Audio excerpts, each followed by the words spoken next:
satu-satunya Rob, Tuhan, penguasa, penggenggam alam semesta. Tidak ada satu kebutuhan kita yang kita harapkan dan kita minta, pasti Allah telah tunaikan. Anda minta atau tak diminta, Allah berikan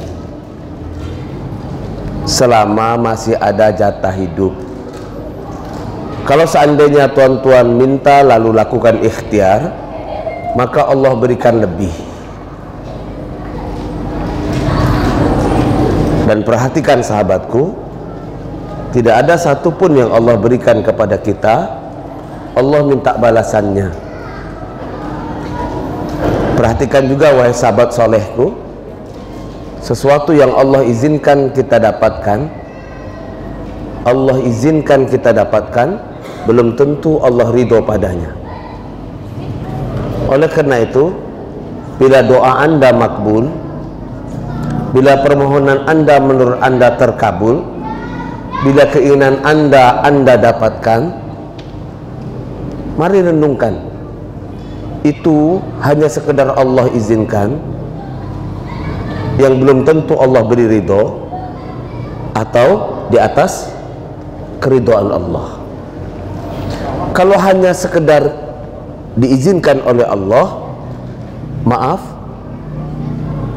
orang kafir pun berdoa kepada Tuhan.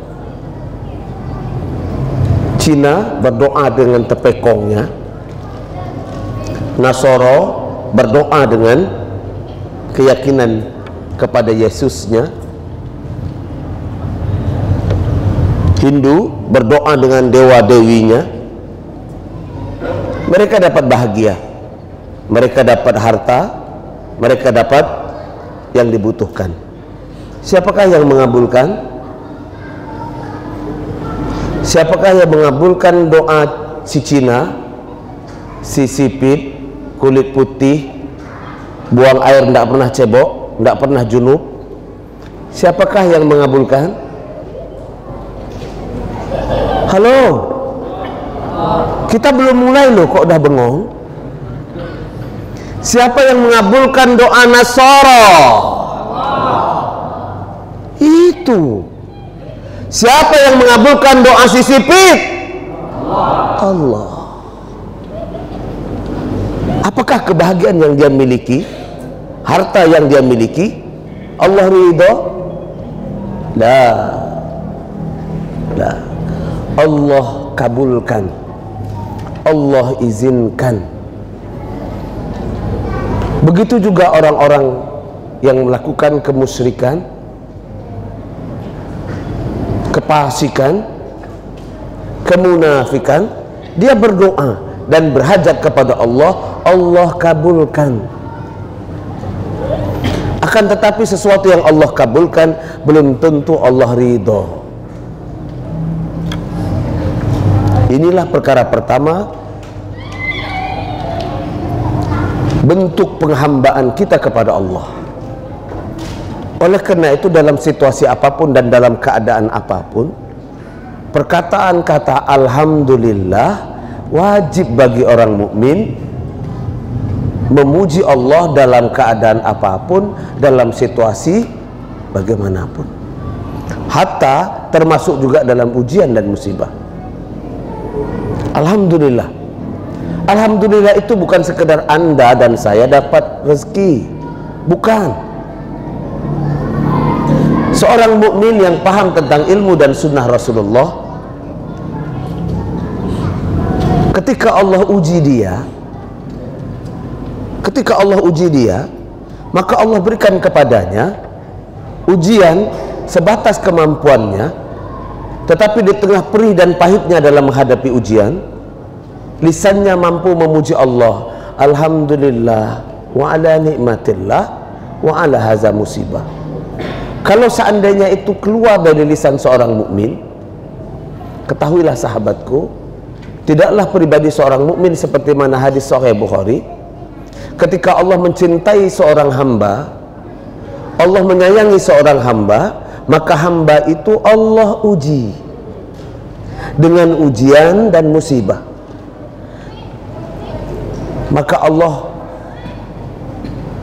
memberikan nilai lebih dibanding dengan mukmin yang lain. Perhatikan. Oleh karena itu, ketika dalam keadaan ujian, hatta sampai pun dalam peristiwa kematian, mungkin tak sanggup bagi tradisi kita, ketika orang tua kita meninggal, kita mengucapkan alhamdulillah, summa inna lillahi wa inna ilaihi raji'un. Sanggup? Sanggup? Innalillahnya sanggup, tapi alhamdulillahnya tidak sanggup. Apalagi yang mati bini kita, atau yang mati laki ibu-ibu, di depan keluarganya kita bilang alhamdulillah summa inna lillahi, belum selesai inna lillah mungkin dilempar dengan sajadah. Kurang ajar rupanya kau mau kenapa? Karena ini tradisi. Apa kata Nabi SAW? Dan Allah jelaskan ini. Ingat, kalau seandainya hidup anda sahabatku penuh ujian, terus saja penuh ujian, Allah tengah mencintai anda, karena Allah tengah akan mengangkat derajat anda di antara amal soleh yang anda kerjakan, dan yang paling tinggi adalah anda sabar di atas ujian.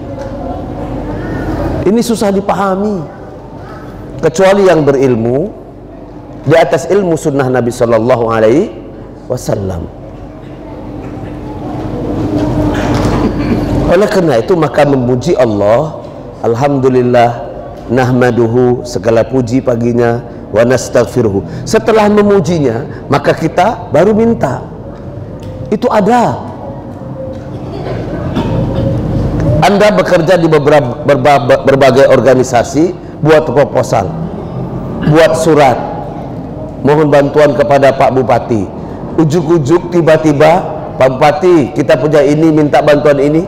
Enggak, mesti prolog surat Anda, semoga Pak Bupati atau Bu Bupati dalam keadaan sehat walafiat dan baru minta. Nahmaduhu wa nasta'inuhu wa nastaghfiruh, minta kepada Allah, puji. Ingat ya, jangan disangka setiap ujian dan musibah yang Allah berikan kepada kita adalah buruk. Tidak sahabat, tidak. Terkadang ketika anda mungkin dalam berkendaraan jatuh, kecelakaan, robek, mau pergi ke tempat sesuatu, jatuh, kecelakaan, robek, anda anggap ini musibah dan anda anggap ini dosa, jangan dulu. Jangan berburuk sangka kepada Allah Azza wa Jalla. Masih ingat pesawat 5 Air Asia penerbangan dari Sidoarjo menuju Singapura? Nomor seri penerbangannya saya lupa. Peristiwanya sebelum Covid, di mana pesawat Air Asia itu lost control, hilang, meledak dalam air. Masih ingat? Masih ingat. Pesawat itu terbang dari Sidoarjo, Jawa Timur. Dalam schedule penerbangannya pukul 7 pagi. Oleh krunya dimajukan penerbangan menjadi jam 6.17 pagi. Kepada seluruh penumpang diinformasikan 1 hari sebelum hari keberangkatan. Semua yang baca SMS, WhatsApp, Facebook, mereka datang lebih awal. Pukul 4 sudah sampai di airport. Ada beberapa orang yang Allah alfakan, yang Allah hilafkan. Maka terjadilah peristiwa itu. Di antaranya saya nukilkan satu keluarga Cina. Cina lagi Ustaz, yo, Chinese, satu keluarga 7 atau 8 orang. Dia santai ke airport, karena penerbangannya pukul 7 dan dia sudah online check in. Dia keluar dari rumahnya pukul 6 pagi, lewat tol, sampai di airport jam 7 kurang 10. Begitu sampai di airport, dilihat oleh anaknya, "Papa, pesawat sudah close, sudah boarding, sudah fly, sudah terbang." "Ah, enggak, itu pesawat yang lain. Ini nomor penerbangannya." Papanya tidak peduli, terus ambil bagasi, terus maju ke kontir. "Maaf Bapak, Bapak terbang kemana?" "Saya mau ke Singapura. Pesawatnya sudah berangkat tadi kira-kira 30 menit yang lalu."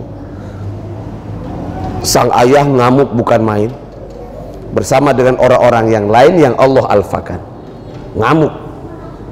Ngamuk begitu enggak dibalik-balikkan meja kursi, cukup enggak dihancurkan komputer di front office, cukup begitu enggak ditinjunya salah satu krunya, pecah hidungnya. Mau diapakan? Anak itu soleh. Kalau memang Allah takdirkan saya dipukul hari ini, saya terima Pak.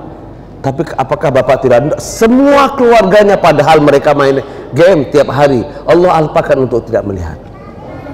Baik, debat itu 30 menit lebih, ngamuk oleh anaknya, dibawa pulang dulu, pulang. Baru setengah keluar jalan, 10 menit atau 20 menit keluar dari Sidoarjo, tiba-tiba anaknya menjerit dari belakang, "Papa, ternyata pesawat yang kita akan naiki lose control, cannot connecting flight, nggak tahu kemana ini." Banting setir ke kiri, cari putaran jalan tol, kembali ke airport. Orang sudah berada di depan TV screen. Dia lihat sudah menjadi nasional. Sampai pukul 10 pagi telah dipastikan bahwa pesawat itu hilang, tak dijumpai. Ayahnya menung, terduduk, kemudian anaknya bawa pulang. Pagi-pagi datang lagi ke airport, jumpa anak yang dipukul sudah diperban. Oke, dia bawa keluarganya, "Ayo kita ke airport lagi." "Untuk apa ya? Nanti ayah mengamuk lagi." "Kita ke airport lagi." Ke airport didampingi oleh putra-putranya.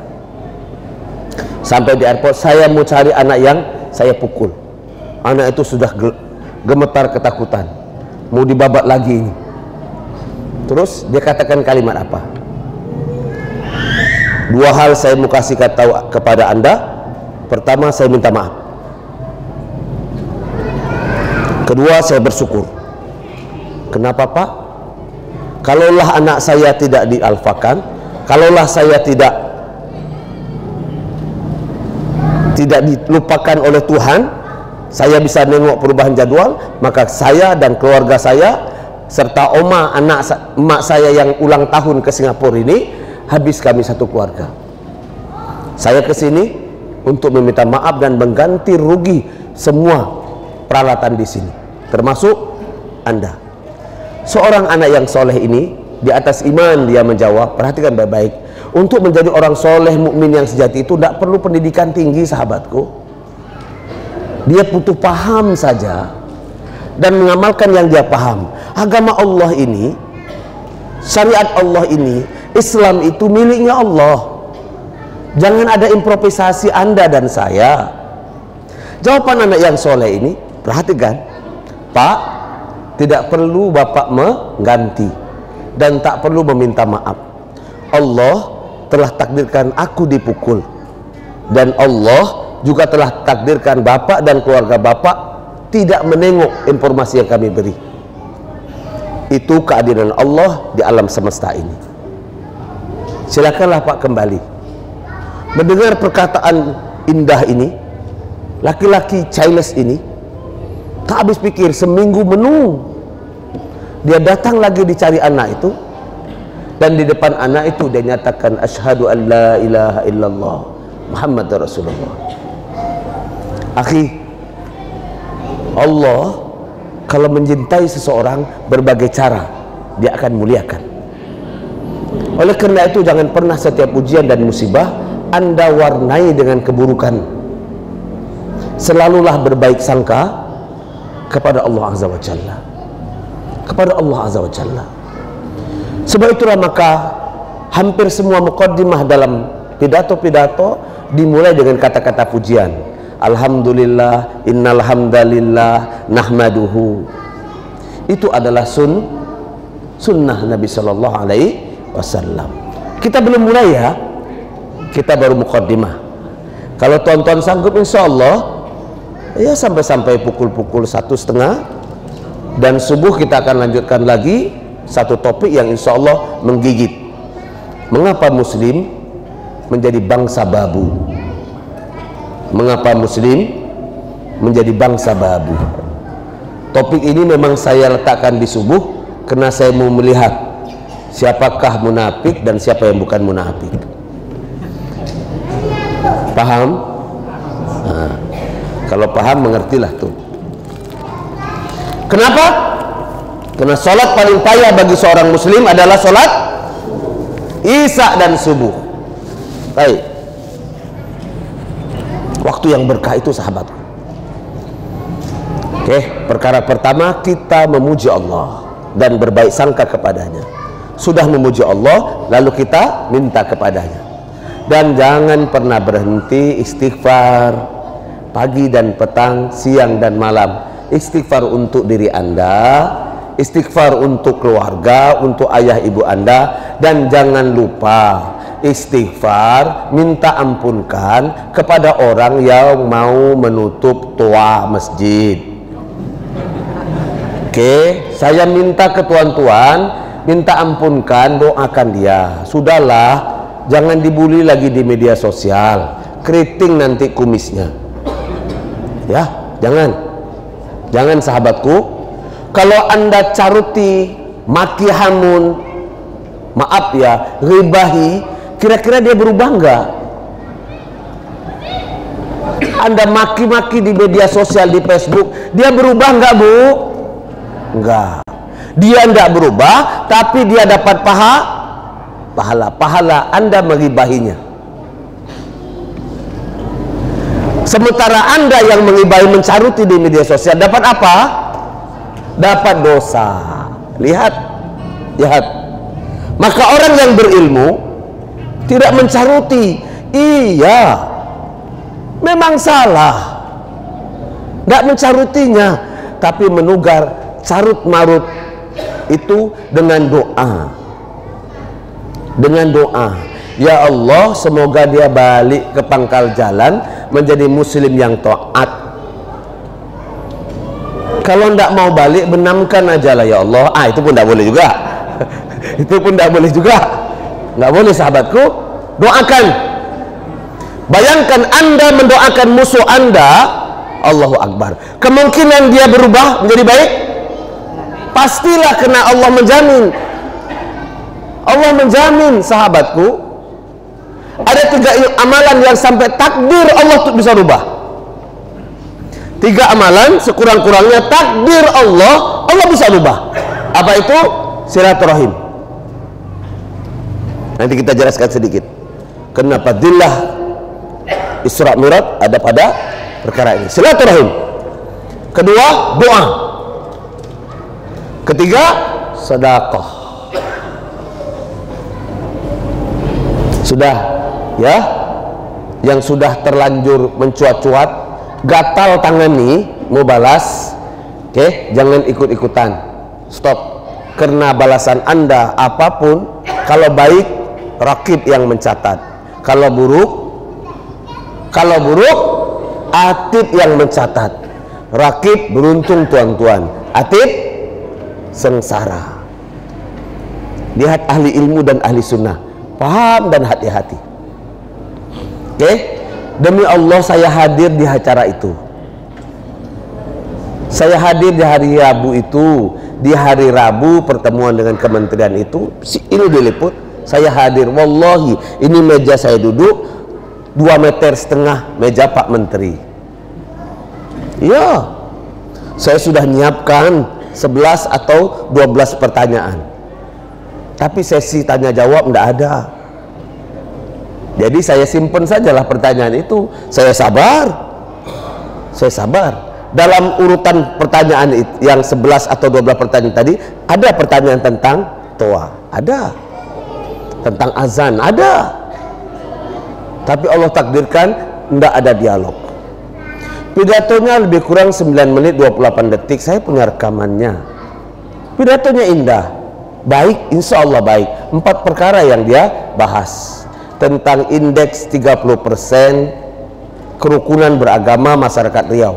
Riau tergolong orang yang paling rendah dalam rukun beragama. Oke, 30%. Dia bantah, tidak mungkin katanya. Kalau sempat 30% Riau indeksnya kerukunan beragama, artinya Muslim perang dengan Kristen, Cina perang dengan Buddha, Cina perang dengan Hindu, perang 30%. Tapi saya lihat bisa duduk adem kok. Pak Wayan dari Hindu bisa duduk semeja dengan Walubi, Pak Ustadz bisa duduk semeja dengan ini. Ini menunjukkan bahwa ada kekeliruan, ada miss terhadap data ini. Saya meminta untuk ke Kemenak, Pak Wakil Gubernur, Pak Edi Natar, jangan pedulikan angka ini. Teruskanlah pupuk kerukunan. Itu topik pertama. Bagus? Bagus? Bagus. Dalam teks. Dalam teks.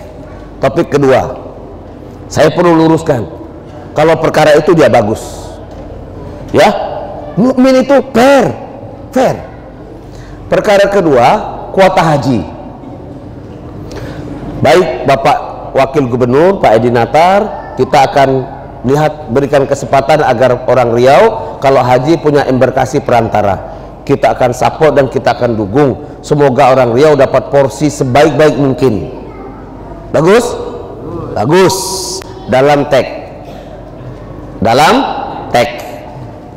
Yang ketiga, saya datang ke sini untuk meresmikan berbagai ormas-ormas dan pemuda-pemuda yang bernuansa Islam, GP Ansorka dan seterusnya. Ada beberapa dan program-program Kementerian Agama. Oke, bagus, bagus. Yang ketiga, bagus. Yang keempat, menyoal jawab tentang kinerja kementerian, program-program Kementerian Agama, dan semuanya bagus. 4 topik besar ini, tidak kurang dan tidak lebih dari 10 menit dia pidato. Baik, sudah selesai pidato, tak punya kesempatan untuk bertanya, lalu dia mengisi acara lain, acara pun bubar. Ketika dihadang sekelompok wartawan, di luar teks, baru keluar sifat aslinya, baru keluar dan menjadi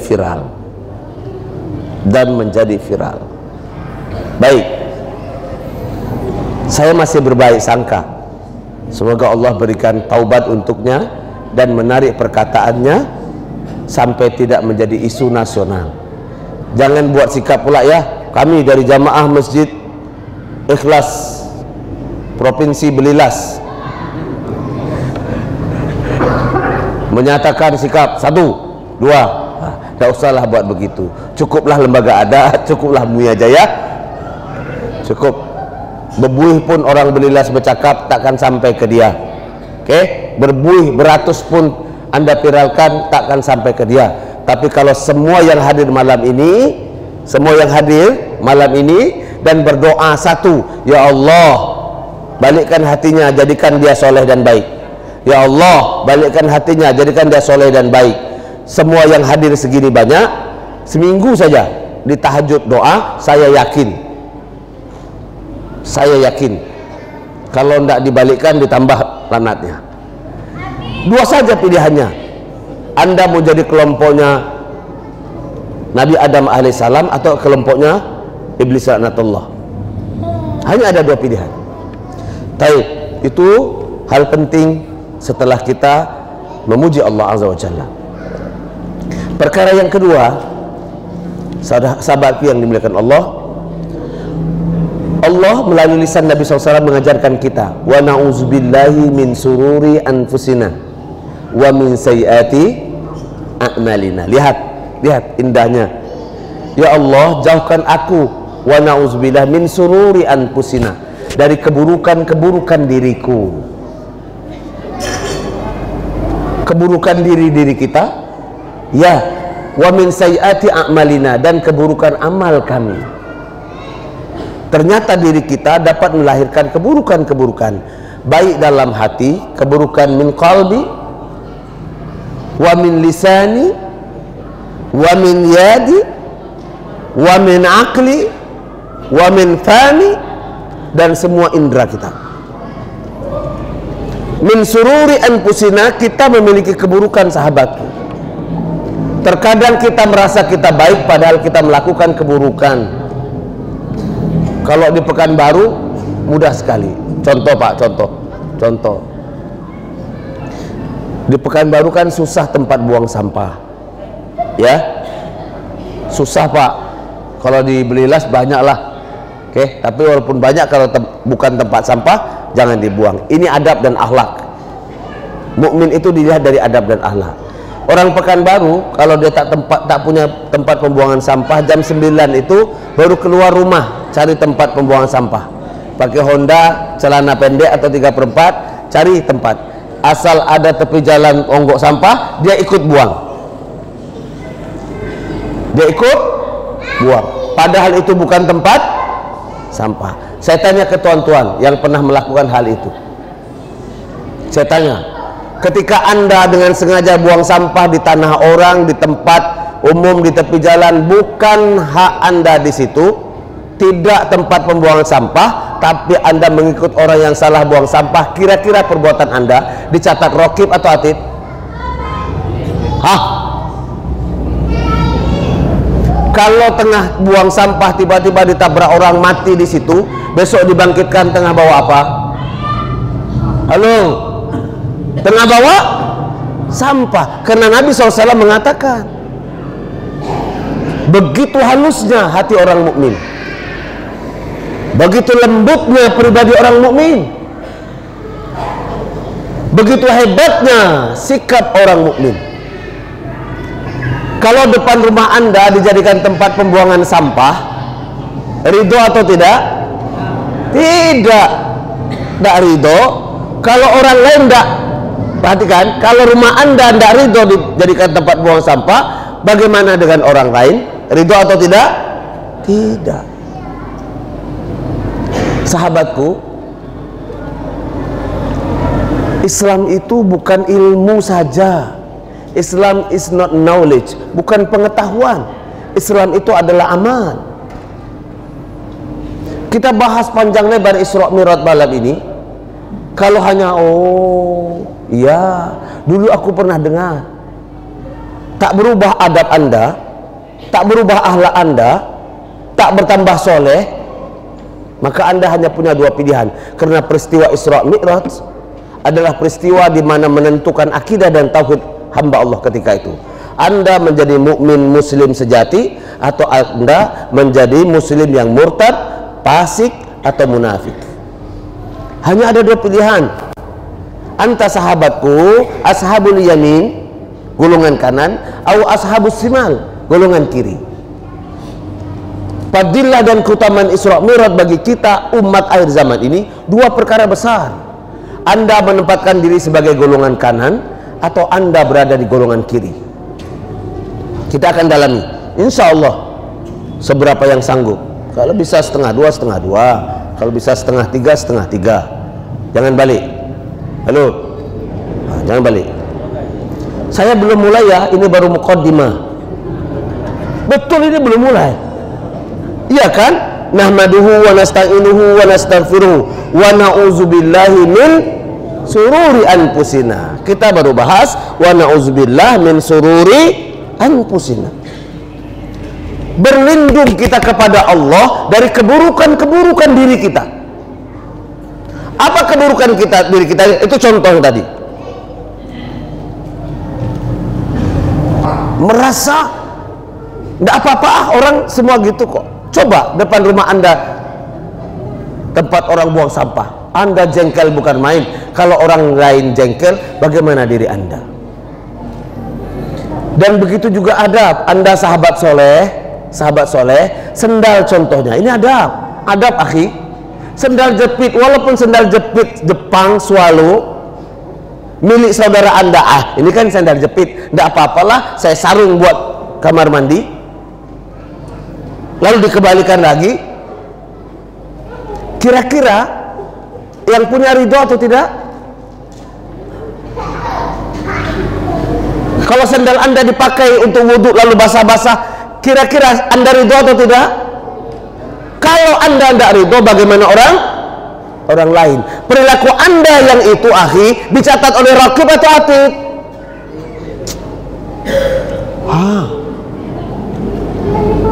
Saya punya guru sahabatku, setelah kajian begini, ya biasa orang ramai, sendalnya satu terpelanting jauh 3 meter darinya, sementara sendal yang kaum muslimin masih banyak. Dia hanya berdiri saja. Saya sih, lah. Kata saya pijak saja sih, ini tidak apa-apa. Lah, zalim. Mijak sendal saudaranya zalim. Anda sahabatku, injak-injak hak orang lain. Ketika sandal anda diinjak, anda marah, tapi anda tak pernah menginjak sandal. Inilah yang hilang di antara kaum muslimin. Bengak aja cerita Isra Mi'raj itu kalau perilaku ini tak ada. Saudaraku, sahabatku, tidaklah segerombolan tikus kecuali pemimpinnya tikus. Tidaklah segerombolan anjing kecuali pemimpinnya anjing. Paham maksud saya? Jadi kalau negeri kita begitu, pemimpin anda begitu, rakyatnya pun begitu. Ustadz marah, Ustadz? Enggak, bukan marah tadi itu, biar enggak ngantuk, paham ya? Wa na'udzubillah min sururi anfusina. Ya Allah, jauhkan aku dari keburukan diriku. Jauhkan ya Allah keburukan dalam hati, keburukan dari indera. Tak usahlah cerita banyak-banyak tentang Islam. Dapat satu, amalkan, istiqomah. Dapat satu, amalkan, istiqomah. Itu mukmin. Bukan seberapa banyak. Dapat satu, amalkan, istiqomah. Tahu? Wa na'udzubillah min sururi anfusina. Kita stop situ, jangan panjang lebar. Nanti tidak sampai ke materinya. Yang kedua, wa na'udzubillahi min sururi anfusina wa min sayyiati a'malina. Sayyiati a'malina, amal yang buruk. Ya Allah, jauhkan aku dari amal-amal yang buruk. Kita menyangka beramal soleh menurut ukuran manusia, menurut ukuran halayak ramai, menurut ukuran kebiasaan, akan tetapi di mata Allah buruk. Hati-hati dengan amal. Kita menyangka kita telah beramal soleh, tapi dinilai oleh Allah buruk. Kalaulah amal itu tidak didasari dengan ilmu, maka yang kita kerjakan buruk, tidak berfaedah, tidak bermanfaat. Padahal kita menyangka kita soleh, kita beramal. Contoh, saya kasih contoh biar mudah mencerna. Katakanlah Pak Ketua kita, Abangda Pak Haji Mursidi ulang tahun hari ini. Kalau dari casingnya 45 nih, bener dari casingnya, tapi dari catatan ini 60 ya. Oh, 26 ternyata, 46 ya, umur beliau 46 terbalik. Semoga Allah panjangkan umurnya, sehat selalu, diterima amal solehnya, menjadi sahabat kita di dunia dan di akhirat, amin. Katakanlah hari ini beliau ulang tahun. Tadi kami sudah dijamu makan sedekah, niatnya sedekah sama beberapa pengurus. Kalau semuanya diundang tadi lebih baik sedekahnya tadi ya. Tapi masaknya ibu ya kasihanlah, harus ada yang nolong. Oke, dia sudah bersedekah, siang tadi sudah bersedekah, sudah sedekah kepada anak yatim, sudah macam-macam. Tiba-tiba capek malam, mau guling, mau tidur, oh saya ini kan sudah umur 46 tahun, 64 tahun. Alhamdulillah sudah sedekah, sehat, diberikan ini dan itu, alhamdulillah. Saya mau bersyukurlah kepada Allah. Ambil wudu, gelar sajadah, sholat sunat syukur, hadap ke kiblat. Sengaja aku sholat sunat syukur karena hari ini 64 tahun usiaku, sehat, punya rezeki, punya kemampuan, lalu bersyukur kepada Allah dengan sholat sunat syukur. Allahu Akbar.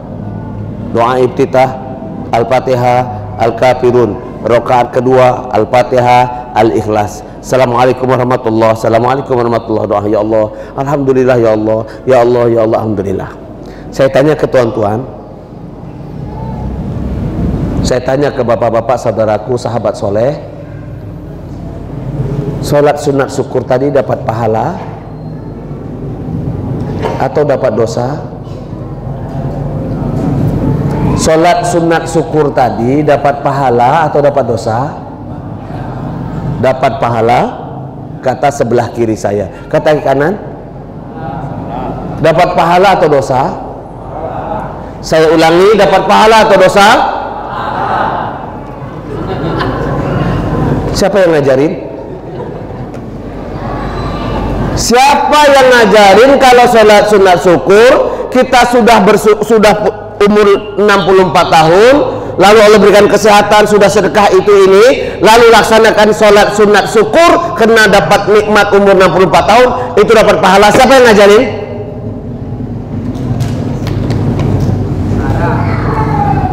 Siapa yang ngajarin? Tak ada?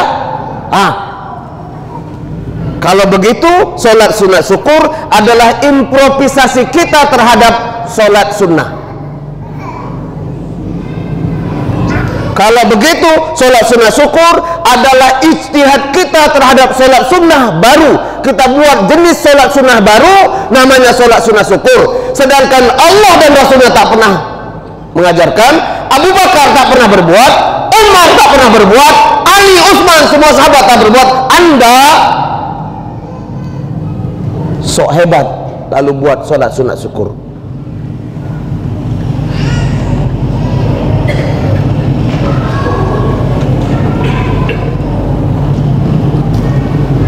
Pahala atau dosa? Pahala atau dosa? Loh kok dosa? Tadi pahala. Maka jangan alergi dengan perkataan bid'ah. Ini yang bid'ah. Ini yang bid'ah.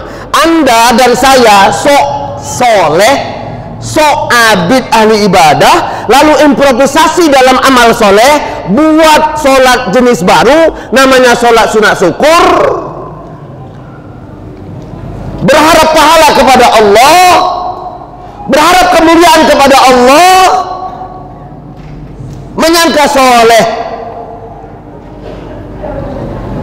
Tapi kata Nabi SAW, ambil bahagianmu di neraka. Pernahkah diajarkan 4 imam mazhab sholat sunat jenis sebegini? Pernah? Pernah dengar? Kok tadi menyangka dapat pahala? Sahabatku, demi Allah, Islam itu untuk amal soleh jangan ada improvisasi. Ini yang disebut bid'ah dalam amal. Ini bid'ah enggak? Halo? Mikrofon? Handphone? Kalau ada yang ngeyel ini bid'ah mikrofon, bawa sini kepalanya, kita tempeleng sedikit. Hah? Pak? Inilah yang disebut oleh para alim ulama dan para ahli ilmu, ya Allah, jauhkan aku dari keburukan amalku. Kita menyangka baik, tapi dalam ilmu dan sunnah haram. Yang ada sujud syukur. Sholat sunat syukur tidak ada. Akan tetapi Bapak Ibu akan dapat pahala ketika mau tidur gelar sajadah, sholat sunat witir. Sebelum witir aku sholat sunat apa lagi, semua sudah, taubat sudah, tasbih, aku sholat sunat mutlak, Allahu Akbar, salam Allah, sampai 200 kali pun selama niatnya sholat sunat mutlak, dapat pahala atau dosa? Dosa atau pahala? Pahala. Sholat sunat mutlak ada diajarkan? Ada. Halo Ustadz, jangan marah-marah Ustadz. Enggak marah, biar enggak ngantuk. Ingat ya, sholat sunat mutlak boleh, ada hadisnya, ada dalilnya, seberapa banyak silakan. Tapi sholat sunat syukur dalam rangka panjang umur dan sehat karena ulang tahun tak pernah ada. Atau Anda tengah naik sepeda motor, tiba-tiba kecelakaan, jatuh, brak, tengok motor cuma lecet, kita tidak apa-apa, tapi depan patah-patah, belakang patah-patah, ada yang ke rumah sakit, ada yang meninggal, kita selamat, alhamdulillah selamat. Tengok ada masjid Ikhlas, aku sholat sunat lah dulu, namanya sholat sunat selamat dari musibah. Wudhu 2 rakaat, gelar sajadah, sengaja aku sholat sunat selamat dari musibah kecelakaan. Allahu Akbar, assalamualaikum, assalamualaikum. Statusnya sama dengan sholat sunat mutlak atau sama dengan sholat sunat syukur? Sholat sunat agar sholat sunat bersyukur dari musibah tadi, kecelakaan, sama statusnya sholat sunat syukur dari ulang tahun. Inilah ilmu dan sunnah. Oleh karena itu, semua amal soleh wajib terstandar di atas tuntunan Nabi Shallallahu Alaihi Wasallam. Jangan tambah-tambah, jangan kurang-kurang. Hidup ini mudah, simple. Begitu juga peristiwa yang selalu diulang-ulang setiap tahun, Isra Mi'raj. Apa yang bisa kita petik dari sini? Kita buka sejarah lagi. Nabi SAW diisrokan. Sebelum diisrokan, dibelah dadanya, dicuci dengan air zam-zam, dikasih dengan 3 perkara, hikmah, kesabaran, dan seterusnya, lalu diberikan minum. Itu lagi kita bahas. Saya pikir sudah hafal ya. Langit pertama, langit kedua, langit ketiga sampai ke-7 jumpa dengan Nabi Ibrahim, di mana Nabi Ibrahim bersandar di Baitul Ma'mur. Lalu datang perintah sampai Nabi SAW sampai ke Sidratul Muntaha. Ketika itu Jibril berkata, ya Muhammad, sungguh aku tak bisa menyentuh Sidratul Muntaha. Nabi sendirian sampai ke sana. Dapat syarat 50 waktu, turun jumpa kepada Nabi Musa. Nabi Musa berkata, umatmu tidak sanggup ya Muhammad, minta dispensasi. Naik lagi, turun lagi, naik lagi sampai 5. Sampai hadis Bukhari menjelaskan, sungguh 5 waktu sholat itu seperti mendapat fadilah 50 waktu. Kita mau bahas itu lagi? Sudah hafal bukan? Hah? Sudah hafal, lalu ngapain kita dulu di sini? Ada satu perkara menarik sahabatku yang kita bisa ambil faedah dari peristiwa Isra Mi'raj. Apa itu? Yang membedakan Anda muslim wal mu'minul haqqa, muslim dan mukmin yang sebenarnya, atau Anda muslim tapi fasik, muslim tapi munafik, muslim tapi musyrik. Hanya itu.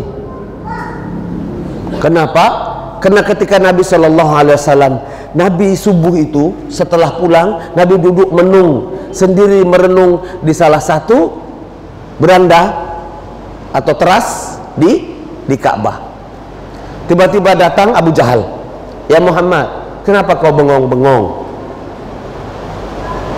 Kata Nabi SAW, sungguh tadi malam aku Isra dan Mi'raj. Isra dari Mekah ke Palestina, Mi'raj dari Palestina sampai ke Sidratul Muntaha.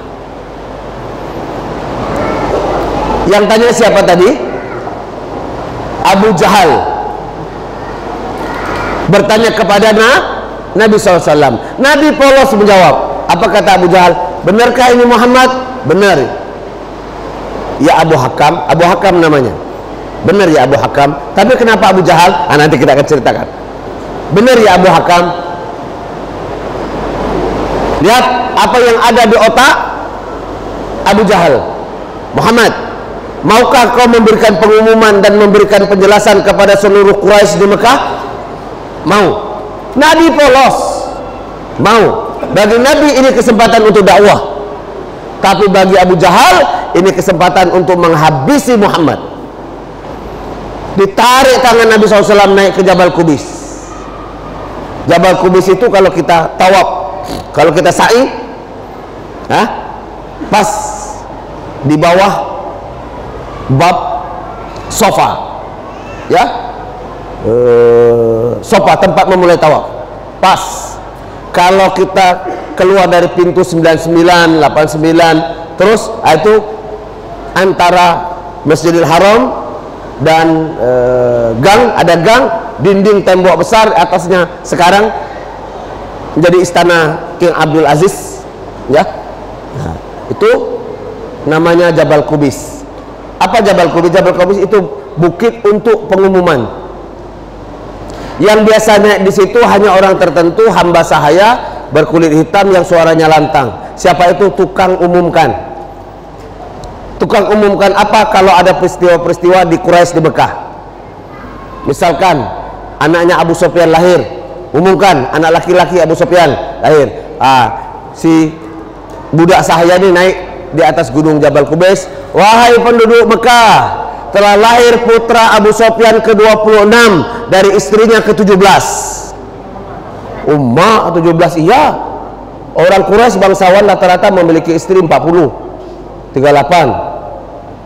Oke. Telah lahir putra laki-laki dari Abu Sufyan.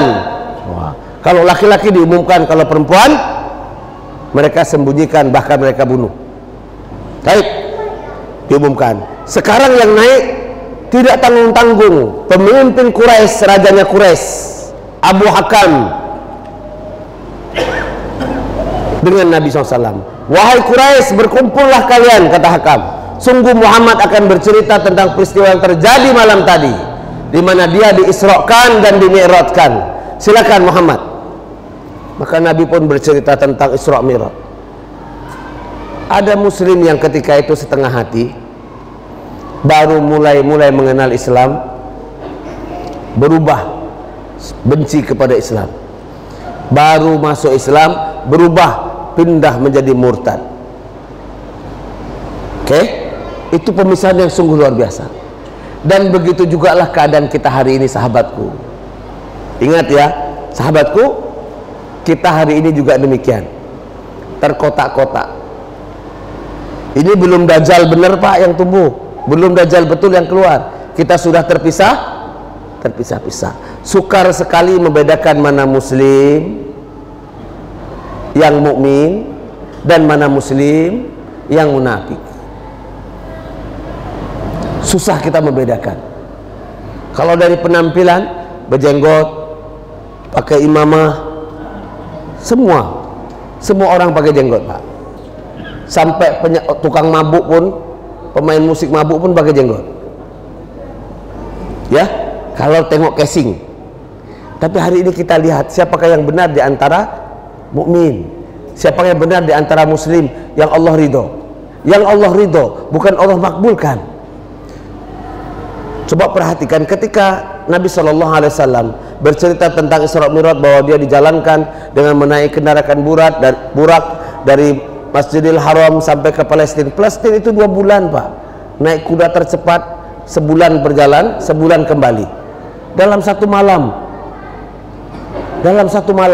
Pak, kalau seandainya Anda dan saya ketika itu ada di tengah Quraisy, ya Pak, datang orang dari Belilas, tidak dikenal, anak yatim piatu, tidak sekolah, tidak pandai tulis baca, tiba-tiba ambil mikrofon naik ke menara lalu berkata, wahai penduduk Belilas, berimanlah kepadaku, aku adalah Rasul utusan Allah. Tuan-tuan beriman? Hah? Kalau sekarang ya enggak. Kalau anda hidup ketika zaman dulu, Nabi bicara begitu, saya khawatir ini wajah-wajahnya. Anda tidak mengikuti Abu Bakar, tapi mungkin mengikuti Abu Jahal. Iya enggak kira-kira? Ada orang buta huruf, yatim piatu, datang-datang mengaku menjadi Rasul, ya kan?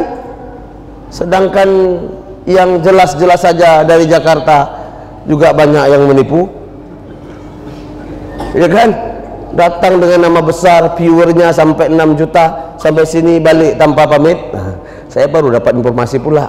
Astagfirullah, saya bilang, hah, lihat, ini ada orang yatim piatu, tidak pandai tulis baca, mengaku menjadi Rasul. Maka yang baru Muslim berubah. Inilah kekhawatiran kita. Apa perkataan ini? Siapakah orang yang paling pertama sekali membantah? Siapa? Pamannya Abu Lahab. Ya Muhammad, ali jama'tana li hadha? Hei Muhammad, kau kumpulkan kami hanya untuk dengar ocehanmu ini? Tabbat lak, celaka kau Muhammad. Dan perkataan Abu Lahab Allah abadikan dalam surah Al-Masad. Tabbat yada abi lahabi wa tab. Lihat. Mari kita bahas Al-Lahab. Pamannya Abu Lahab, nama aslinya Abdul Uzza. Uzza nama berhala. Abdul Uzza. Kenapa disebut dan terkenal dengan nama Abu Lahab?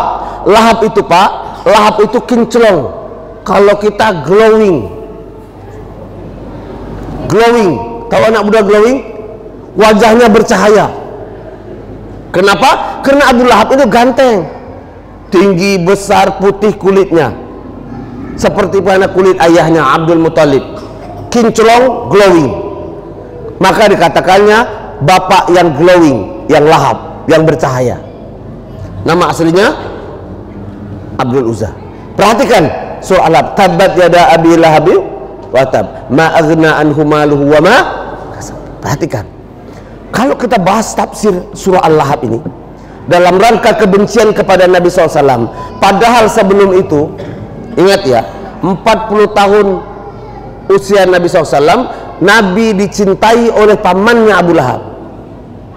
Bahkan Nabi kecil sebelum 5 tahun selalu dibawa oleh pamannya Abu Lahab. Kecilnya itu selalu digendong di pundaknya, dan dia datang ke pasar-pasar. Abu Lahab, Abdul Uzza berkata, wahai penduduk Mekah, wahai ahli Quraisy, ini anakku, ini anakku. Abu Lahab mencintainya. Bibinya pun Ummu Jamilah menyayangi Muhammad, bangga kepada Muhammad. Akan tetapi setelah umur 40 tahun Nabi menjadi Rasul, maka dia adalah orang yang pertama, darah dagingnya, ponakannya membencinya dan menghardik dengan perkataan tabbat lak ya Muhammad, celaka kau Muhammad. Allah abadikan perkataan Abu Lahab, sungguh yang celaka itu bukan engkau ya Muhammad, engkaulah wahai Abu Lahab. Sampai hari ini, setiap, kata Nabi SAW, siapa saja yang membaca surah Al-Lahab, Abu Lahab terus disiksa. Apa siksaannya? Dipanggang di api neraka, dipanggang di api. Abu Lahab disiksa di barzahnya, belum di akhirat, belum di barzah, dipanggang terus setiap pagi dan petang. Akan tetapi setiap hari Senin, siksaan Abu Lahab Allah kurangi. Kenapa? Kenapa? Kenapa pada hari-hari yang lain siksaannya Allah fullkan, tapi pada hari Senin Allah kurangi? Karena Abu Lahab lah orang yang paling bahagia pertama setelah datuknya Abdul Muthalib menerima lahirnya dan menunggu kelahiran Muhammad Rasulullah SAW. Bayangkan dia punya khadimah, punya pembantu, Atiyah kalau saya tidak keliru namanya, punya pembantu. Setelah lahir Nabi SAW, pembantunya ngasih tahu kepada Abu Lahab, ya Tuhan, ponakanmu sudah lahir, sungguh laki-laki yang sangat cemerlang, bangga dan bahagia bukan main. Tak ada yang kami kasih tahu kecuali dirimu ya Tuhan. Orang yang pertama dikasih tahu lahirnya ponakan adalah Abu Lahab. Saking senangnya dengan lahirnya Muhammad Rasulullah SAW, dia bebaskan, mulai hari ini, karena engkau adalah orang yang pertama memberitahuku tentang kelahiran ponakanku, mulai hari ini engkau tidak lagi menjadi hamba sahayaku, engkau aku bebaskan. Ngasih tahu informasi kepada Abdul Uzza, saking bangga dan senangnya atas lahirnya Nabi. Pada hari Senin itu dia membebaskan seorang hamba sahaya. Lihat, Allah Maha Adil, Pak. Bandit pun Abu Lahab disiksa, tapi pada hari di mana hari Senin dia memuliakan kelahiran Nabi dan membebaskan budak, Allah kurangkan siksaannya pada hari Senin. Hanya itu. Jadi tidak ada sebuah kebaikan yang dilakukan kecuali pasti ada balasannya. Akan tetapi yang lain, Allahu Akbar. Kalau kita bahas ayat ini, tapi saya potong sedikit. Ayat ini sangat luar biasa. Istrinya juga demikian, mencintai Rasulullah, menyayangi Rasulullah. Tetapi ketika Nabi SAW menjadi Muslim, menjadi seorang Rasul, mengumumkan dirinya sebagai Rasul dan mengajarkan meninggalkan ajaran nenek moyang, dia membenci, sangat membenci. Abu Lahab dan Abu Lahab dan Ummu Jamilah kah yang membenci? Ternyata enggak. Pak, siapa Abu Lahab bagi Rasulullah? Tahukah Anda? Siapa Abu Lahab bagi Rasulullah? Abu Lahab bagi Rasulullah adalah besan. Saya ulangi, selain dia paman, dia adalah besan. Kenapa? Karena dua anak Rasulullah, putri Rasulullah, Ruqayyah dan Ummi Kalsum, nikah dengan dua laki-laki anak Abu Lahab. Uqbah menikah dengan Ruqayyah, Utaibah menikah dengan Ummi Kalsum. Paham ya? Lihat, pamannya tapi juga menjadi besannya, dua-dua. Saking buruknya bibinya Ummu Jamilah berkata kepada dua anaknya, ya Uqbah, ya Utaibah, kau ceraikan anak Muhammad, ceraikan putri Muhammad. Maka Uqbah pun menceraikan Ruqayyah. Anda ya Utaibah, wahai Ummi, besok akan ceraikan. Tengok apa yang akan kulakukan kepada Muhammad. Saking bencinya kepada Rasulullah. Pagi dia datangi Rasulullah SAW. Perhatikan. Dan dia berkata, ya Muhammad, tua, ayah mertuanya, ya Muhammad, aku ceraikan Ummu Kalsum. Cukup hal itu? Enggak cukup.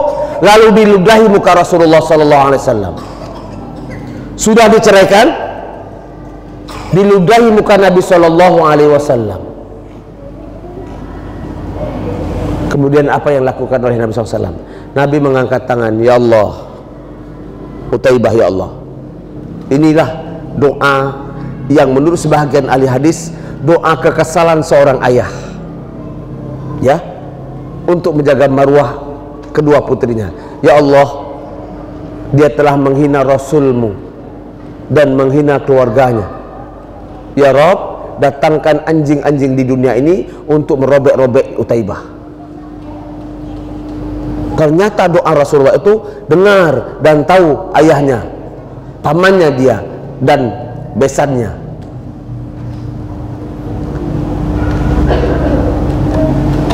Nabi SAW memiliki 4 paman setelah dia menjadi Rasul. 4 paman. Saya urutkan. Yang tua, Abu Lahab. Ya, Abu Lahab. Nomor 2 yang tua, di bawah Abu Lahab, ayahnya Ali.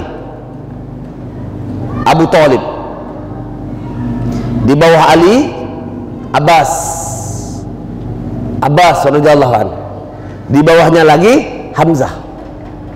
Dua orang yang menjadi sahabat Nabi SAW.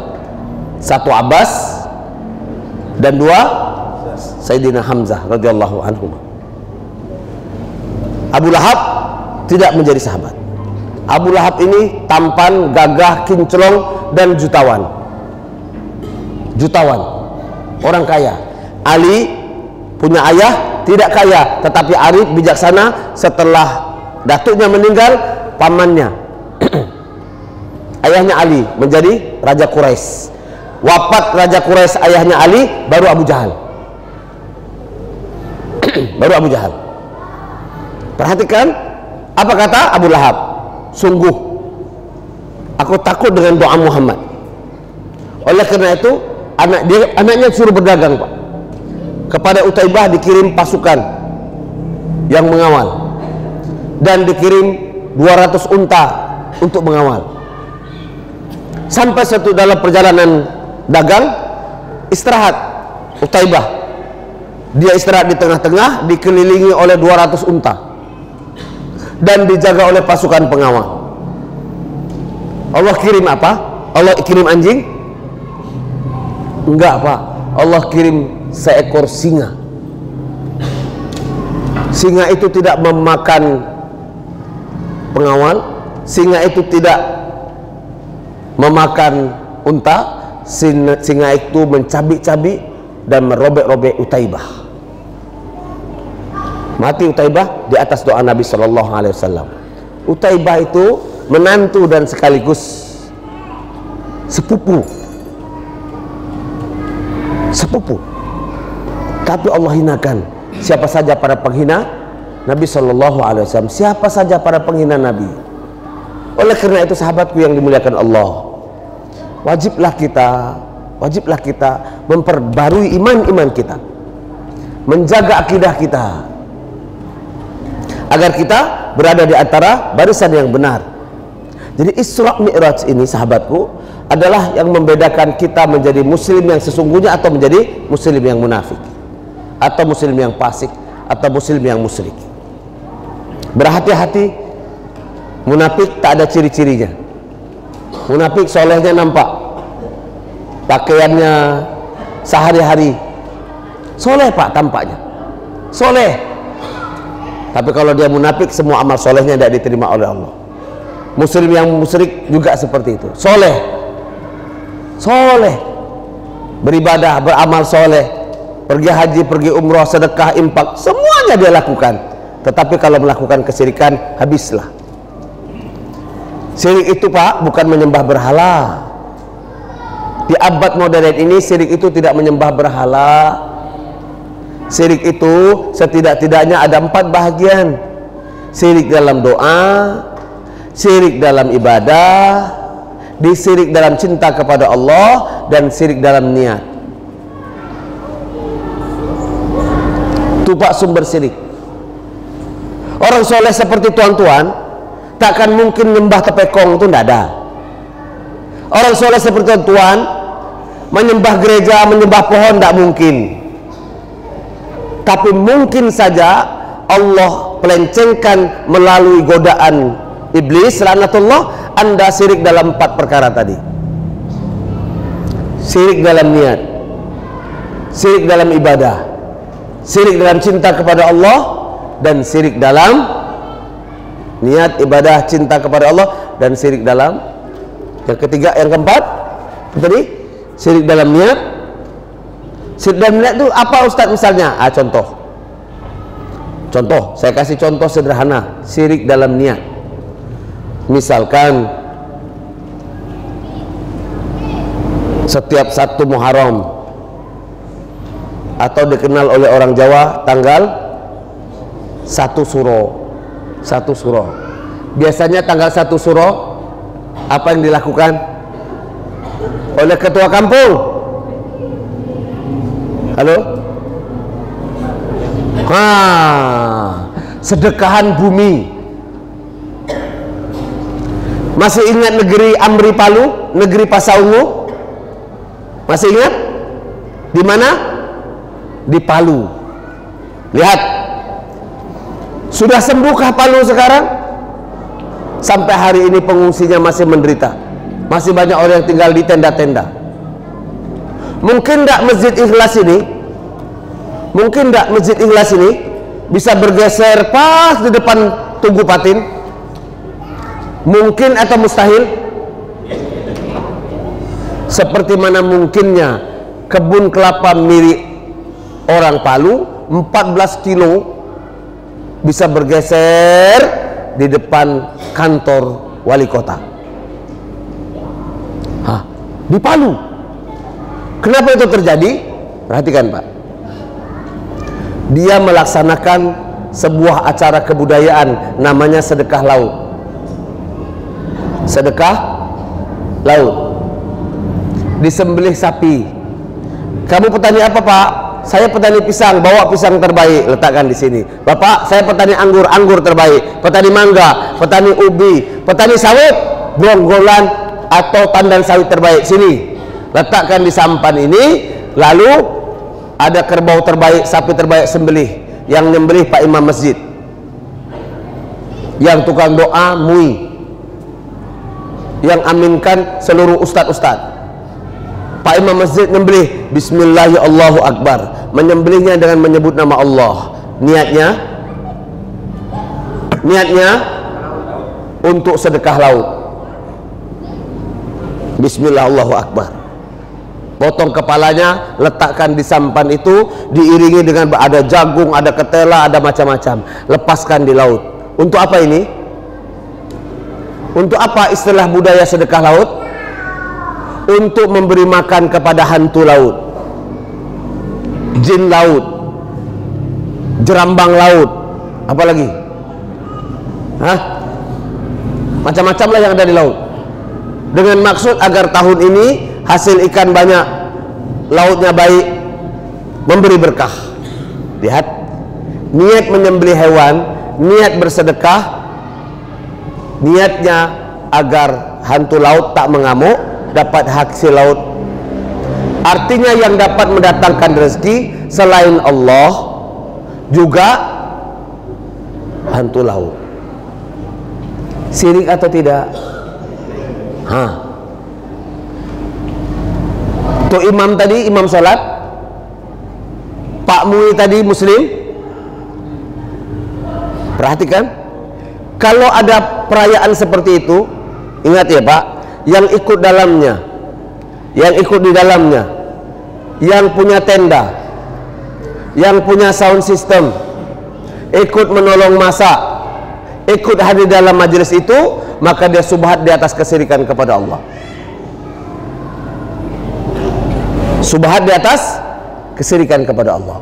Merasa dia masih muslim, padahal dia musyrik. Jadi musyrik itu Pak, bukan menyembah berhala. Sebab itu maka definisi musyrik sepanjang ahli ilmu mengatakan antaj'alu lillahi nidaan, mendatangkan tandingan kepada Allah. Kalau Allah bisa mendapatkan berkah, maka laut pun dapat mendatangkan berkah. Kalau Allah dapat menghancurkan makhluknya, maka laut pun dapat menghancurkan makhluk. Supaya laut tidak menghancurkan makhluk, maka kita wajib sedekah laut. Dikemas dari Dinas Pariwisata, dilaksanakanlah secara kolosal oleh pemerintah daerah. Allah ridho? Allah ridho? Enggak. Al-Quran, kalau kita mau bahas, setiap hari Al-Quran itu 3 atau 4 kali minta kepada Allah, ya Allah, aku sungguh muak melihat perangai manusia, kasih kesempatan biar kami satu. Allah melarangnya. Ingat Pak, dalam ibadah pun ada keburukan.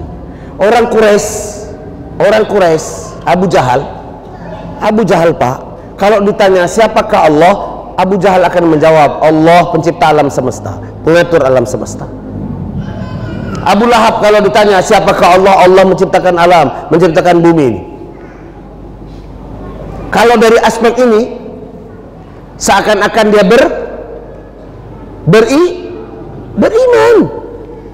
beriman. Apakah Allah ridho dengan imannya? Enggak, karena dia melaksanakan ibadah tidak dalam ketentuan sunnah Nabi SAW.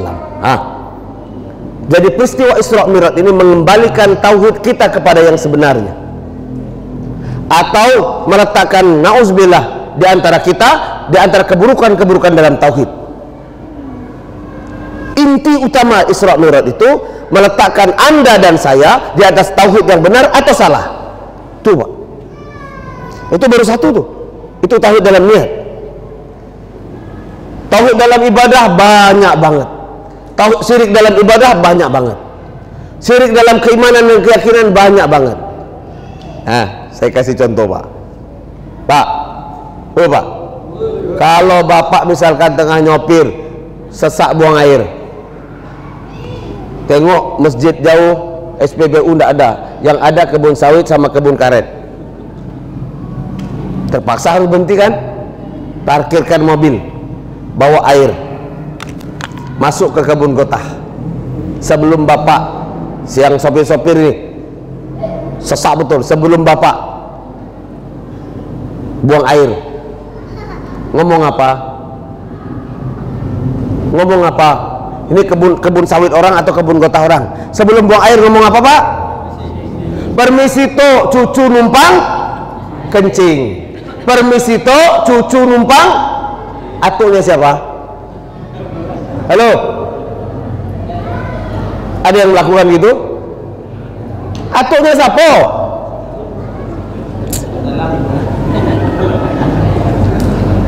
Mbah, permisi pamit Mbah, nyuwun ngapunten Mbah, mohon maaf Mbah, cucu badhe buang air, nyuwun ngapunten Mbah. Mbah sopo? Halo, siapa yang ngajarin jenengan seperti itu? Kok masih pamit sama siapa Anda pamit? Sama penunggu? Seakan-akan Pak Ustadz, kalau nggak pamit nanti bisa besar benar loh Ustadz. Itu keyakinan Anda, dan Anda tidak pamit betul-betul besar. Kenapa? Karena Anda meyakininya.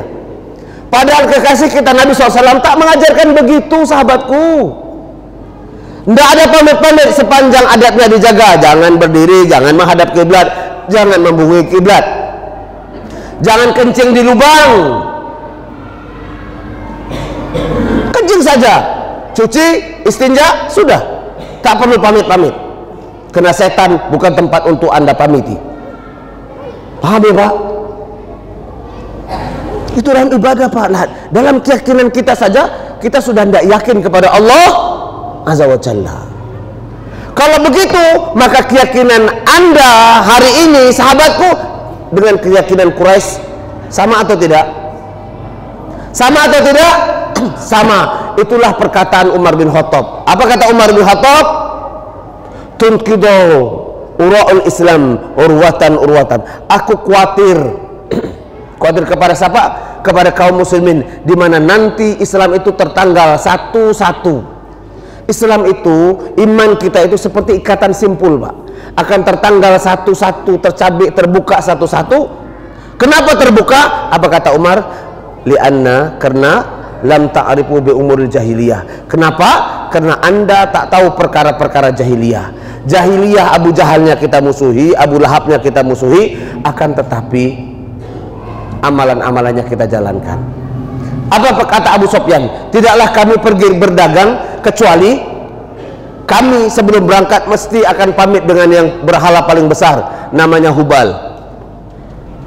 Bukan meminta kepada Hubal, tapi perantaraan Hubal agar Allah memberikan penghasilan dan rezeki. Kalau pulang, kami tidak akan pernah ke rumah kecuali telah memberikan sesuatu kepada Hubal, dengan perantaraan Hubal agar diterima ibadah kami. Lihat, kita menyembah Allah, kita beramal soleh, tapi kita percaya itu. Kita percaya itu. Kalau di Teratak Buluh ada satu tempat Kampung Pinang, ada namanya Jambatan Gandeng.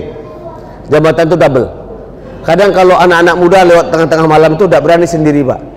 Tengah naik tiba-tiba Honda itu mati, mendadak aja. Kalau mati situ jangan engkol di situ, dorong dulu lewatkan jambatan, baru starter, baru hidup. Supaya tidak diganggu begitu, hidupkan kelson lewat situ. Tenet. Nah, sopir-sopir kampas yang bawa sayur, yang bawa ikan, setiap lewat jambatan itu ada yang hidupkan keson. Tenet, tenet. Untuk apa keson itu? Untuk pamit. Pamit kepada siapa? Lihat, lihat. Kalau tidak pamit gimana? Nanti bisa bahaya Ustaz, bisa kecelakaan, bisa meledak bannya, bisa. Anda percaya yang membuat celaka itu adalah penunggu jambatan itu, bukan Allah Azza wa Jalla. Ini adalah kesyirikan yang sungguh sangat mengkhawatirkan. Sahabatku yang dimuliakan Allah, begitu luar biasanya tentang memperbaiki akidah. Abu Jahal percaya dengan Nabi SAW, percaya, takut Pak, tapi dia tak beriman. Kenapa namanya Abu Jahal padahal sebutan orang Quraisy, dia raja Quraisy, namanya Abu Hakam? Oke, menyebut namanya Abu Jahal itu ibadah, dapat pahala. Padahal namanya Abu Hakam. Kenapa? Karena Abu Jahal menyembunyikan kebenaran. Kok bisa? Apa pekerjaan Abu Jahal? Setiap hari itu ngintai rumah Rasulullah SAW, ngintip, Pak. Kalau malam, setiap malam dia ngintip.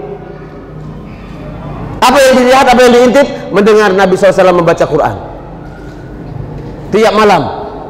Siapa kawannya? Abu Sufyan. Tapi kedua-duanya dan ada satu sahabatnya lagi tidak saling tahu.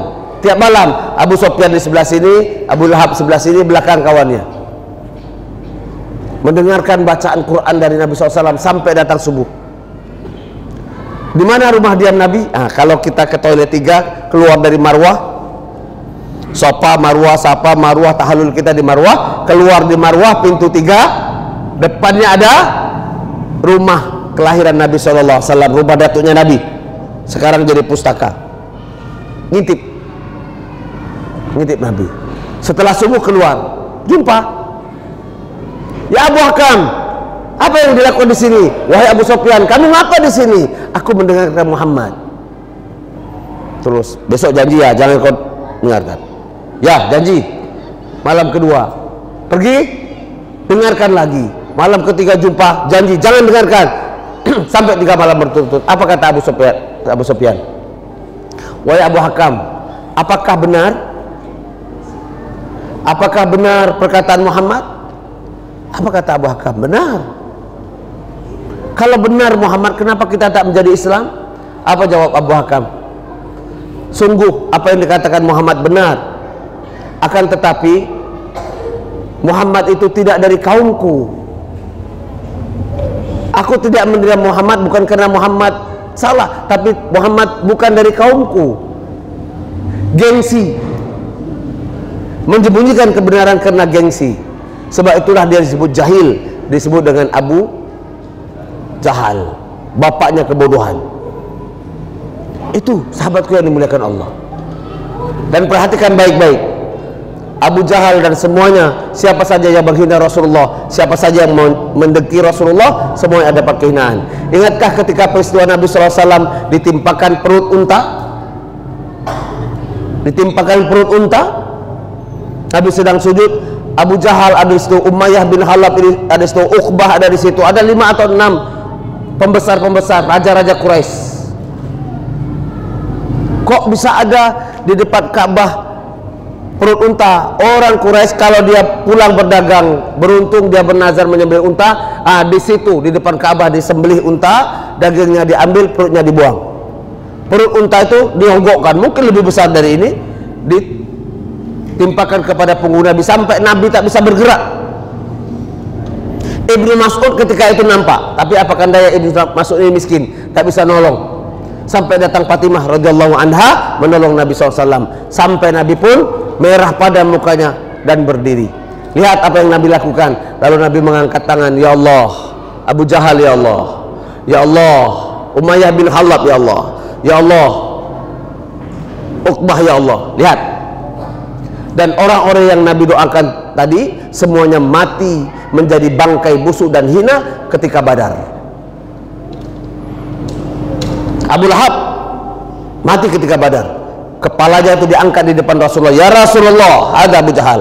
Nabi lalu berkata, hadza fir'aunul ummah, inilah Fir'aun umat. Dipenggal kepalanya, dihadapkan kepada Rasulullah, inilah Fir'aunnya umat. Abu Jahal mati sampai bangkainya tidak bisa dikubumikan, ditarik putus. Akhirnya apa kata Nabi SAW? Lempari saja. Hina. Umayyah bin Khalaf. Siapa Umayyah bin Khalaf? Umayyah bin Khalaf adalah majikannya Bilal. Ketika Umayyah bin Khalaf ini punya pasukan elit, 300 pasukan elit. Pasukan elitnya mati semua, tinggal dia sendiri. Dia tak bisa berperang, badannya gemuk, kulitnya putih, badannya gemuk. Ya jutawan pak, tidak bisa berperang. Dan dia nampak Abdurrahman. Abdurrahman kawannya dulu. Ya Abdurrahman, tawan aku, jadikan aku ghanimah. Kata Abdurrahman, ya ini kelas kakap ini. Apa tebusannya? Ambil hartaku di Mekah. Maka Abdurrahman menawan Umayyah bin Khalaf, mantan majikannya sahabat Bilal.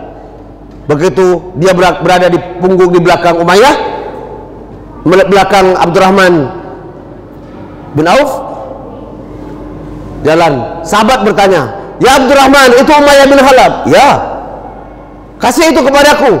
Sungguh dia memusuhi Rasulullah. Tidak, jangan kau apa-apakan, dia tawananku, dia ghanimahku, kata Abdurrahman. Tidak ada. Sampai datang sahabat Bilal radhiyallahu. Apa kata Bilal? Ya sahabat Abdurrahman, sungguh dia dulu majikanku, dia menganiaya dan menghinaku, serahkan dia kepadaku. Ya sahabat Bilal, jangan kau sakiti dia, dia tawananku, dia ghanimahku. Jadi di belakang sahabat Abdurrahman, sampai sahabat mengelilingi, sudah tidak tahan. Apa kata Abdurrahman bin Auf? Ya Umayyah, baring. Umayyah baring di tanah. Lalu Abdurrahman bin Auf telentang, jangan ganggu, jangan ganggu, jangan sakiti. Sampai datang Rasulullah maksudnya. Tapi sahabat ditusuk-tusuknya dari belakang, sampai mati Umayyah bin Khalaf. Umayyah bin Khalaf. Semua yang menghina Rasulullah mati dalam keadaan mengenaskan. Sahabatku yang dimuliakan Allah, tugas kita hari ini tidak hanya menerima sebagai seorang muslim sebegitu saja. Perbaiki diri di antara ilmu dan amal soleh. Perbaiki diri. Terus ngaji. Ngaji yang begini ini hanya efeknya seminggu 2 minggu, sudah itu habis. Saya sarankan Anda untuk mengaji dengan benar di atas literatur. Buka kitab Riyadhus Shalihin, ngaji per bab, satu demi satu, selesaikan fikih ibadah, tuntaskan. Selesaikan fikih muamalah, tuntaskan. Selesaikan ilmu faraid. Saran saya, jadi peristiwa Isra Mi'raj itu jangan lagi kita bahas dalam sejarah. Ingat ya, membahas Isra Mi'raj tidak mesti bulan Rajab. Kenapa Ustadz? Karena yang menetapkan bulan Rajab itu tidak ada satu dalil pun, hanya kesepakatan ulama kita di Nusantara. Indonesia sebagai promotor, Malaysia, Singapura, dan Brunei. Dan itu pun tidak cocok. Kadang kalau kita pergi ke India, mereka bulan Rajab tak melaksanakan Isra Mi'raj. Ke Timur hanya kita saja. Oke? Dan ketetapan tanggal 27 Rajab juga tidak ada yang pasti, hanya kesepakatan. Setengah ulama mengatakan seperti mana kata Hasan Basri, ya. Setengah ulama mengatakan, dan ini dijelaskan oleh kitab-kitab para ahli ilmu, Isra Mi'raj itu terjadi pada bulan, ada yang mengatakan pada bulan Muharram, ada yang mengatakan pada bulan Rabiul Awal, ada yang mengatakan 1 tahun 2 bulan sebelum hijrah. Ya, kalau kita mau peringati bulan Rajab, bolehkah? Boleh saja. Bulan Sa'ban boleh saja. Bulan Rabiul Awal boleh. Bukan peristiwa Isra Mi'raj itu yang kita ingat-ingatkan. Yang paling penting adalah sahabat yang dimuliakan Allah, bagaimana Anda setiap hari berubah di atas ketaatan. Jauhkan dari kesirikan. Itu inti utama. Kita sudah cerita panjang lebar dan banyak tentang kisah-kisah orang-orang yang Allah muliakan di atas tauhid yang benar. Dan kita juga telah paham penyimpangan-penyimpangan dalam perkara tauhid. Jangan tonton lagi apa yang ada di TV. Perhatikan baik-baik. Hati-hati. Ya, hati-hati. Media sosial ini belum tentu yang diposting benar. Ingat ya Pak, sebagai penutup, belum tentu yang diposting benar. Jangan ambil begitu tanpa Anda tanyakan kepada muallim guru Anda. Saya kasih contoh. an Abu Hurairah an Anas ibn Malik an Nabi sallallahu alaihi wasallam, dari Abu Hurairah, dari Anas bin Malik, dari Nabi sallallahu alaihi wasallam. Oke. Suatu hari Utsman bin Affan lupa bayar zakat fitrah. Hatta ja'a khutbah Nabi SAW, sampai dia dengar khutbah Nabi SAW di mimbar. Setelah Utsman bin Affan lupa bayar zakat fitrah, lalu dia pulang setelah sholat Id, pulang membeli unta yang besar, disembelih, dipotong-potong dagingnya, dibagikan kepada kaum muslimin. Setelah itu datang kepada Nabi SAW, ya Rasulullah, aku lupa bayar zakat fitrah, tetapi sudah aku ganti dengan sembelih unta yang besar, sudah aku bagikan kepada fakir miskin, satu cuil pun dagingnya tidak aku ambil. Apakah cukup ya Rasulullah? Rasulullah lalu menjawab, dalam teks itu Rasulullah menjawab, sungguh zakat fitrah tak dapat digantikan oleh sembelihan dan sedekah lain. Saya tanya ke Bapak Ibu hadirin, saya tanya, itu hadis atau bukan? Itu hadis atau bukan? Itu hadis atau bukan? Hadis? Hadis Pak Ustaz. Kenapa? An Abu Hurairah, an Anas bin Malik, qala Nabi sallallahu alaihi wasallam. Demi Allah akhi, itu bukan hadis. Wallahi itu dusta dan palsu. Tapi seakan-akan benar. Ya, itu hadis yang ada dalam kitab Syiah. Ada ratusan, puluhan ribu hadis dalam kitab Al-Kasfi namanya. Hah? Itu diposting tiap di sini. Coba gunakan, tidak usah pakai ilmu rijal, tidak usah pakai ilmu hadis.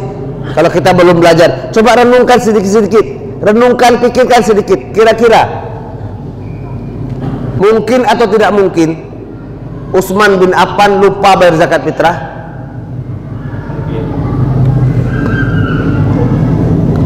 Besar kemungkinan Utsman bin Affan lupa zakat fitrah? Bapak percaya Utsman bin Affan lupa bayar zakat fitrah? Tak mungkin. Kenapa? Karena itu bukan sifat sahabat.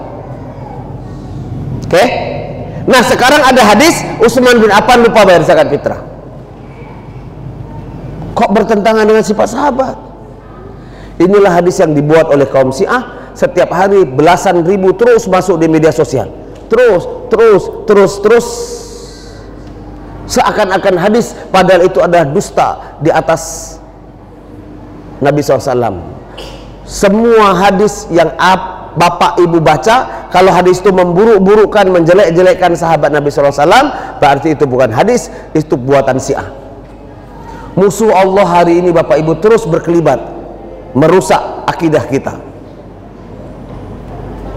Nah, dari di sini kita perlu, saya sarankan untuk betul-betul hadir dalam majelis ilmu dan jangan pernah berhenti dalam kajian-kajian begini. Oke, yang berilmu itu adalah kajian, duduk, buka kitab, bawa ustadz antum. Insya Allah akan mendatangkan keberkahan. Itu barangkali sebagai mukadimah.